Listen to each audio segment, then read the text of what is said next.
20 songs and 19 artists will compete to win the Malta Eurovision Song Contest on February 22nd and February 23rd. It's getting close, so the team from wiwibloggs is ready to name our favorites, our top 3.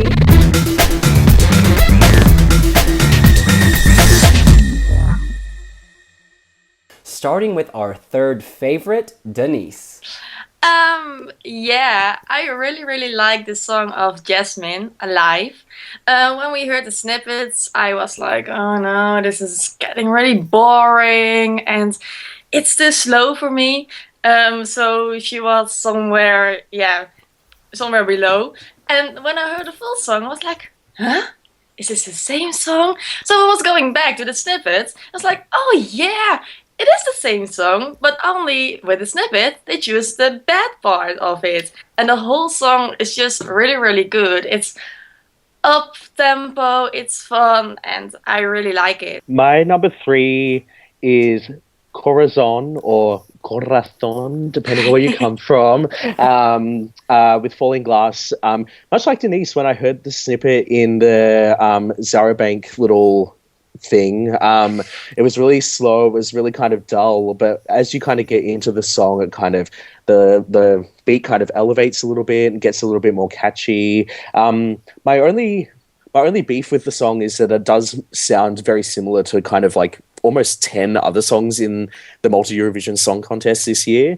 They all kind of start off slow and then build up to kind of like a danceable beat. It's not a bad thing, but I think for me, Corazon kind of stands above the pack in that regard. So yeah, she's my number 3. What I love about Corazon, forgive me, is that she does the Valentino Manetta, but she gets the timing right. You know, in 2013, Valentina's song waited too long to get started, but I feel like Corazon's shift at 1 minute, timing's amazing. My number 3 is Dominic with Fire Burn.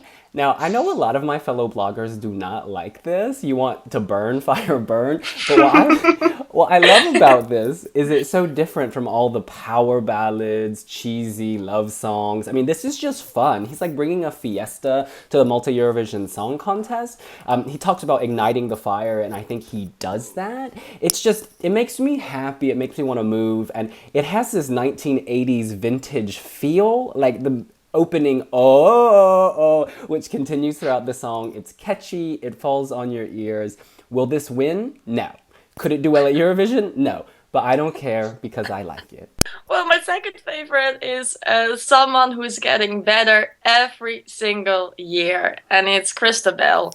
And this year, even though now she's my second, and last year she was my favorite, but this year the songs are better, and I also think that this song is way better. It's really good, it's really catchy, and I don't know, Christabelle is doing a great job. She knows how to be on stage, she's a really good performer, and I can see this win. So my number 2 is going to the blonde goddess that is Brooke with Golden. Solid gold, in my opinion. I think this song's awesome.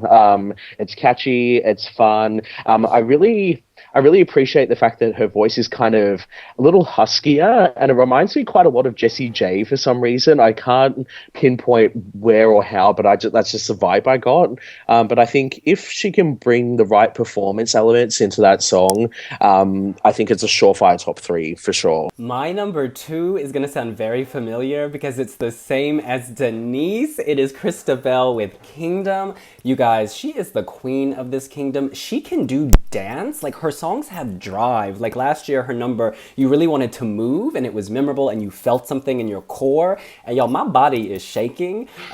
And also, if you look at her lyrics, we focus, we own this, there must be no shame. We get back up because we own this place. You could apply this to love, to like personal struggles, or even to the growing threat of international terrorism. Like, this song fits so many different dimensions. It's about loving yourself, loving your country, fighting for what's yours. I find it really moving. Like, I love when a dance song has a message that you can relate to, and they usually do because it's like, oh, I love him, ooh, I love her.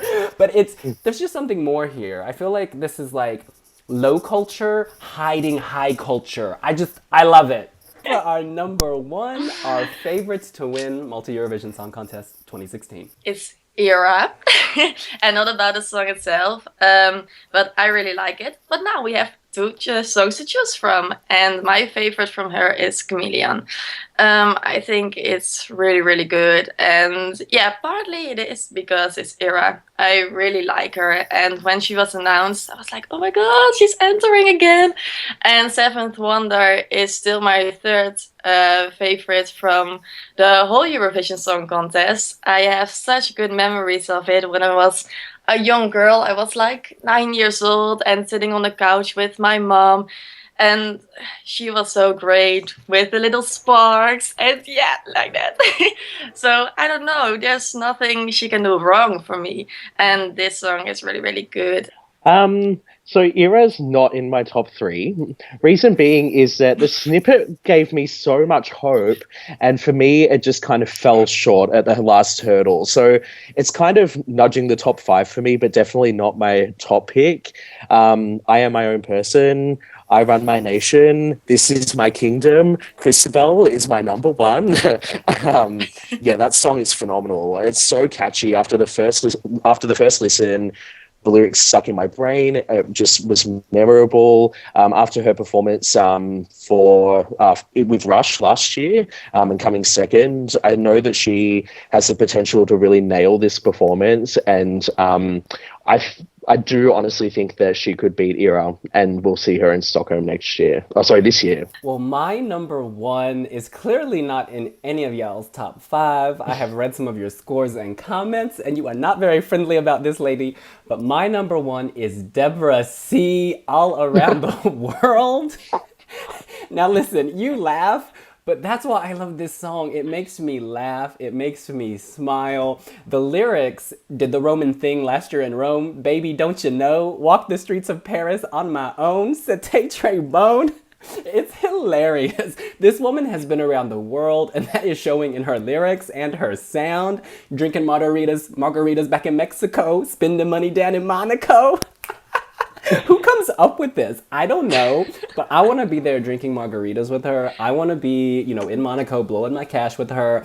I just think that Malta always has a lot of cheesy ballads, and this is like, I don't know, this is aware that it's cheesy, and it's almost making fun of itself. She's like, I'm a high-class diva with all this cash, and this is what I'm doing. I just love that honesty, instead of these, like, saccharine love ballads of who can shout louder and who can feel worse.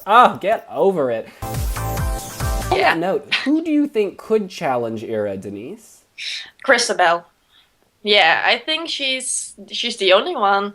Like Josh said, she was second last year, so we know she can do it. She was so close, and I think when you look at our poll, if I remember correctly, Ira and Christabelle are on top. So I think it will be between the two of them. And Josh, do you think that Brooke could challenge? Because there is a lot of hype around her.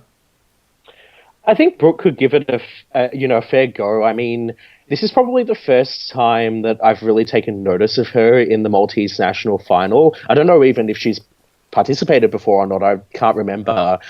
So I don't know if maybe this year is her year, but I feel like she may be one to watch for the future. But I think, knowing the audience and knowing how Malta votes, it's going to be Ira versus Christabelle. That's just the way it's going to be, I think. Well, that's what we think. What do you think? Let us know here on wiwibloggs. See you later. Bye.